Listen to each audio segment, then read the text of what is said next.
Nah, tadi kita sudah melihat salah satu perbedaan pemilu 2014 dan juga pemilu 2019 adalah metode penghitungan suara untuk kursi DPR RI. Dan untuk membahasnya lebih lanjut, kita akan berbincang dengan pendiri Network for Democracy and Electoral Integrity, Hadar Nafis Gumai. Selamat siang, Mas Hadar. Selamat siang. Ya, Mas Hadar, kalau kita awal perbincangan kan ada perbedaan untuk konversi kursi ya. Dari awalnya menggunakan teknik yang lama, Kuarhare, kemudian sekarang Kota Haris, kemudian Senlak gitu. Sebenarnya ada alasan apa sih akhirnya digunakan sistem atau metode yang baru ini, Mas Hadar? Saya kira kalau mengikuti perdebatan para pembuat undang-undang pada waktu lalu itu terkait dengan bagaimana menciptakan satu penghitungan yang bisa menghasilkan perolehan kursi yang lebih adil, yang lebih proporsional.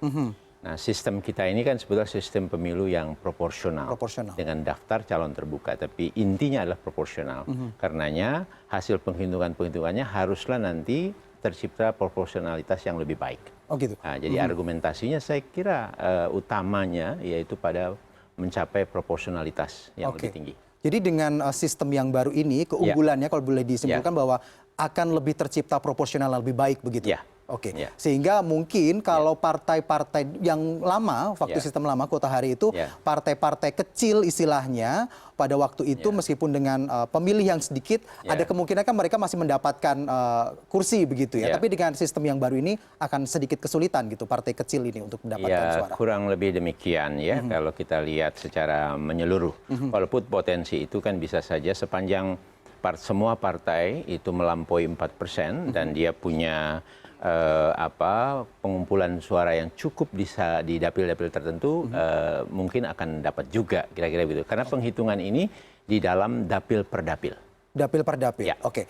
Sekarang kita akan mencoba untuk proses menghitung dengan sistem Senlaknya gitu. Kita dengan kita misalkan ada 4 partai nih Mas Hadar ya. Tapi sebelum itu kita pastikan yang 4 partai ini adalah 4 partai yang melampaui electoral threshold, karena kan hanya 4% ya, gitu. Setelah tahun 2014 hanya kan itu 3,5. Iya, naik dan bukan hanya loh, itu tinggi sekali. Naik 0,5% gitu ya, jadi 4%. Oke, ini hanya yang lolos electoral threshold gitu. Yang diikutkan.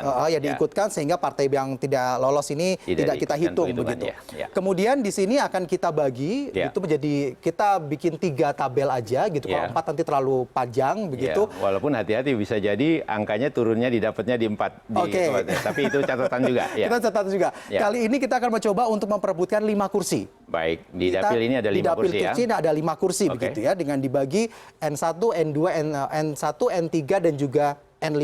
Jadi pembaginya semua bilangan ganjil. 1, 3, 5, 7, 9 dan seterusnya. Benar, sesuai dengan yang ahli matematika rumusnya itu. Oke. Sekarang kita bagi N1 ini kita harus mengisi apa ini, Mas Hadar? Ya, jadi semua perolehan suara sah setiap partai politik di dapil itu dibagi dengan 1. Jadi semua dibagi 1 dulu. Oke, berarti kita isi 18.000 ya. Ya, betul. Oke, terus kemudian di sini 9.000. Ya, betul. Terus kemudian 5.000. Ya.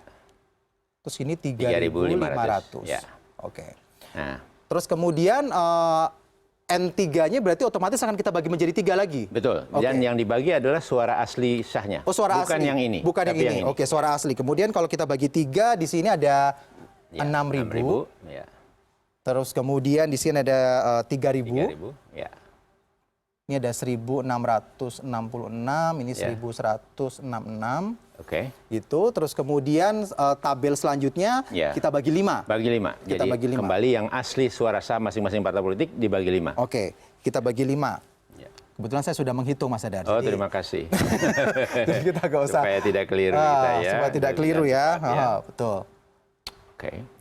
Terus kemudian ini 700. Nah, kemudian proses menghitung kursi dari 5 kursi ini nanti membaginya seperti apa? Nah, jadi sekarang sudah kita bagi suara sah semua dengan bilangan 1, bilangan 3, dan bilangan 5. Bilangan 5. Maka sekarang perhatikan blok yang besar ini ada kolom-kolomnya di dalamnya, blok yang besar ini, kita lihat ranking yang mulai dari yang tertinggi 1 sampai yang kelima. Kenapa 5? Karena kursinya ada 5. Hanya 5. Silakan dilihat di sini mana yang paling tinggi. Pertama, tinggi kedua, tinggi ketiga, sampai tinggi kelima. Oke, yang pertama tentu saja yang 18.000 ini, Partai A. Ini yang pertama ya. 1. Oke. Terus kemudian yang nomor 2 tentu saja Partai B, karena ketika ini dibagi 3 ini hanya 6.000, sementara Partai B masih 9.000.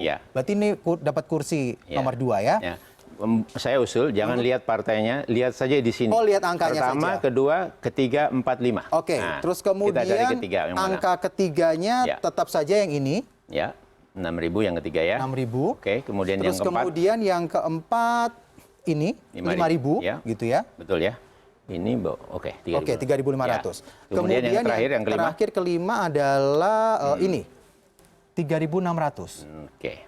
Nah, dari ini ada 1, 2, 3, 4, 5. Inilah kita simpulkan yang perolehan kursinya jatuh kemana. Oke. Nah, kita lihat ini 1, kursi ketiga, kursi kelima itu di Partai A. Partai A. Nah, berarti Partai A kita simpulkan mendapat 3 kursi di dapil tersebut. Oke. Nah, kemudian Partai B, dia dapat kursi hanya satu. Nanti dapat 1.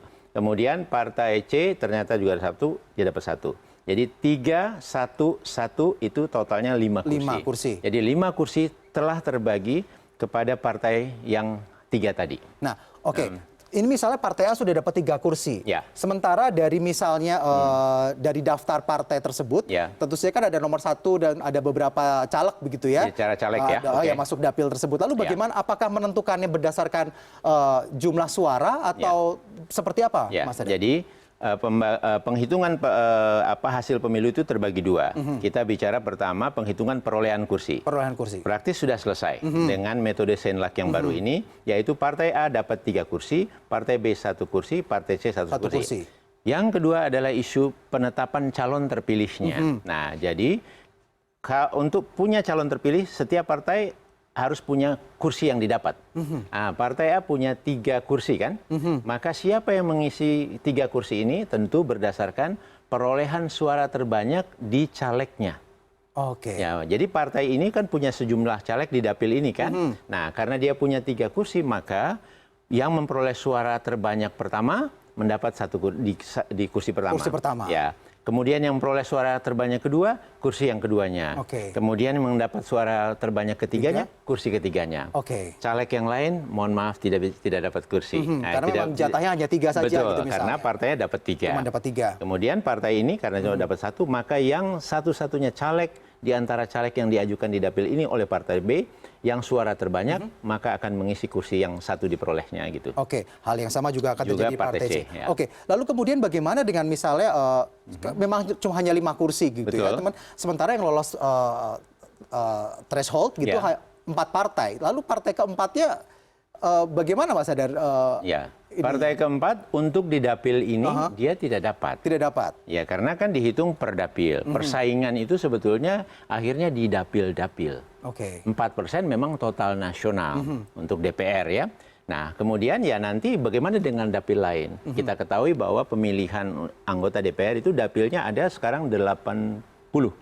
Dulunya 77, ada tambahan 3. Nah, maka dihitung semua nanti setiap dapil itu. Kemungkinan partai yang lolos partai D dalam hal ini yang nggak dapat di sini, mungkin di tempat lain dia akan dapat. Nah, kira-kira gitu. Mungkin juga tidak, kita tidak tahu. Jadi akan dilihat per dapil. Semoga penjelasan ini bisa semakin menjelaskan kepada masyarakat bahwa sebenarnya untuk pembagian kursi itu tidak asal saja membagi berdasarkan jumlah, tapi juga untuk menentukan jumlah kursi yang duduk di dalam dapil tersebut atau itu sudah ada hitungan-hitungan tersendiri. Bukan hanya ke masyarakat, ke caleg-caleg sendiri. Jangan banyak yang kurang paham. Jadi mereka sekarang jangan mikirin dirinya dulu kalau menurut saya.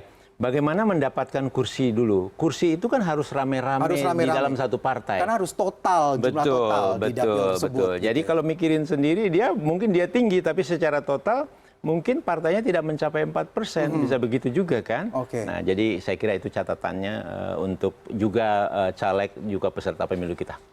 Terima kasih Mas Hadar telah hadir di CNN Indonesia pada kesempatan saya hari ini dan informasinya sangat jelas sekali. Mudah-mudahan bisa semakin memperjelas kita semua.